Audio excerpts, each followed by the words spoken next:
Okay. భారత communist party, భారత communist party, BJP, BJP, BJP. కేంద్ర ప్రభుత్వాల మొండి వైఖరి నశించాలి. కేంద్ర ప్రభుత్వాల మొండి వైఖరి నశించాలి. కేంద్ర ప్రభుత్వాల మొండి వైఖరి నశించాలి. కేంద్ర ప్రభుత్వాల మొండి వైఖరి నశించాలి.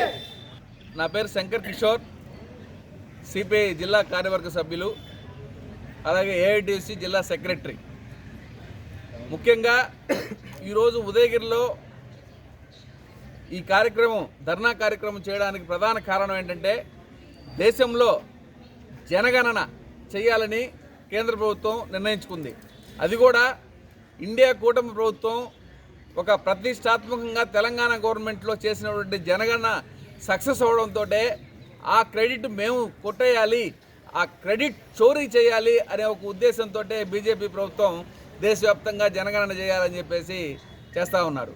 కానీ దీంట్లో ఉండే ఒక అంతర్మదనం ఏంటంటే, వాళ్ళు జనగణన చేసేది హిందువులు ఎంతమంది ఉన్నారనేది దానికి ప్రాతిపదికన చేసి మెజారిటీ సభ్యులకు మాత్రమే సిటిజన్షిప్ ఇచ్చి మిగతా మతాల వారిని సెకండ్ రేట్ పీపుల్గా ఈ దేశంలో చూడాలని చెప్పేసి ఒక లోపల ఒక తీవ్రమైన దాడి చేయాలనేటువంటి ప్రక్రియ జరుగుతూ ఉంది.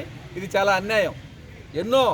కొన్ని వేల సంవత్సరాల నుంచి అన్ని మతాల వారు, అన్ని కులాల వారు కలిసి ఐకమత్యంగా ప్రజాస్వామ్యంలో అందరికీ సమానమైన హక్కులతో బతుకుతున్నప్పుడు ఇటువంటి ధోరణి సరైనది కాదని కూడా చెప్తా ఉన్నాం.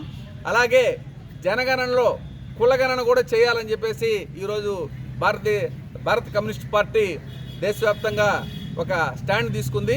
అందులో భాగంగానే ఈరోజు రాష్ట్ర స్థాయి, జిల్లా స్థాయి, నియోజకవర్గ స్థాయిలో భాగంగా ఈరోజు ఉదయగిరిలో చేస్తూ ఉన్నాం.